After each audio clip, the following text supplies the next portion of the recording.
I am DevUndead and I welcome you to my devlog about Legend of a Soul Hunter.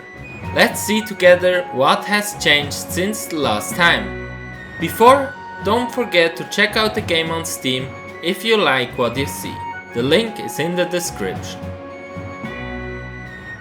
I have been working on a new system that helps me manage scenes. Automatically, a loading screen is switched in between and the resources are loaded in the background. I had to search a bit to find out how to load stuff in the background in Godot 4 since it has changed from Godot 3. Namely, I implemented 3 methods. The first and simple one is to switch from one scene to another. The second is that when switching to another scene, a cutscene is played in between. The third method is that a cutscene is played, the current scene is put into the background, and after the cutscene it continues where you left off. The technique implemented here is not to be confused with streaming 3D models.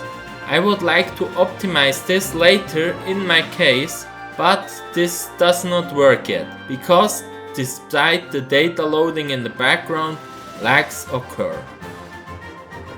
Already mentioned, there are now cutscenes in my game. It's implemented very simply, with the cutscene technically being a class with simple methods and signals for handling.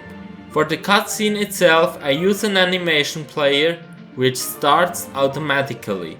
Once the animation has finished playing or the cutscene is cancelled, the signal is triggered that the cutscene has finished. When I started this, I wanted to try it out with the intro of the game, which you can see in the background. If you are interested in the complete intro, you can find it in my videos where I have uploaded it completely. For cutscenes in the game, I will prepare them mainly in Godot, whereas I will do all animations in Blender. In the background you can see a first version of the Shadow World. It will be further revised. Also, I haven't gotten around to implementing Ryan's Soul yet. The Shadow World consists of 3 islands located in a sea of fog. They are connected by small wooden bridges. On the first island there is an area where Ryan's soul will teach him how to use his abilities properly. During the game, Ryan will enter this world again and again to ask for a second chance after death or to learn new abilities. On the second island there is a small ruin. Here Ryan's soul is waiting to communicate with him, but it is also used for rituals. On the third and smallest island you will find a big tree. In front of the tree a special merchant. I will talk about this merchant and his offer as soon as it is relevant. As you might have already seen, not all textures are known anymore which were used. I've been busy renewing my current tiling textures, which you can see in the background next to the old ones. On the left side the previous textures and on the right side the new textures. There are also a few new ones which I need later. In my opinion, the new textures are more understandable and visually appealing. In contrast to the old textures where I created them using Substance Painter, I created them procedurally with Material Maker.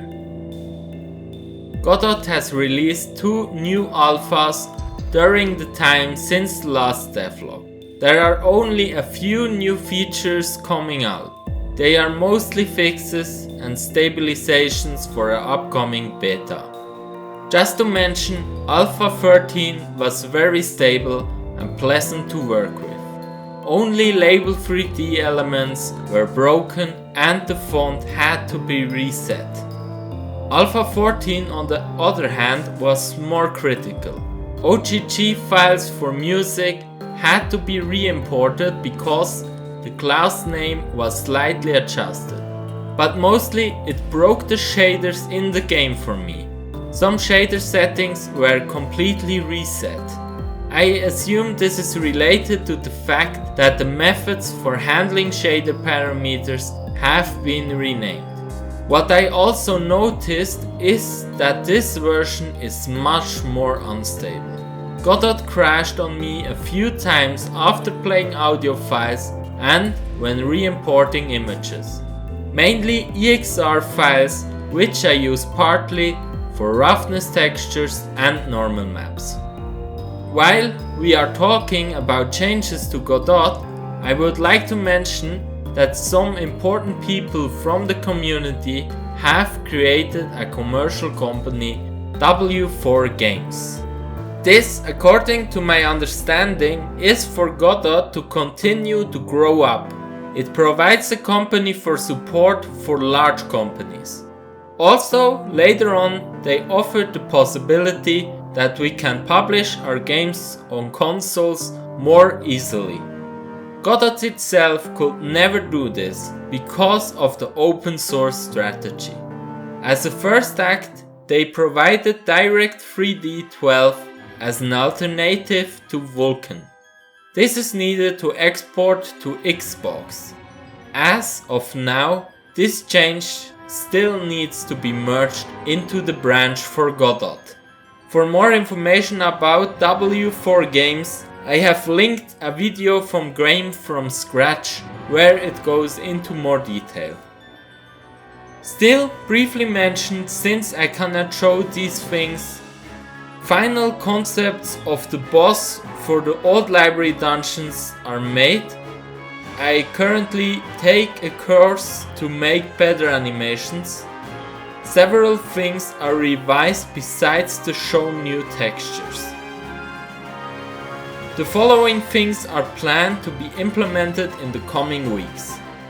Finish the Shadow World, finish Ryan's Soul, continue to work on the old library dungeon and its boss, continue to improve 3D models with new know-how, integrate soul abilities into the game.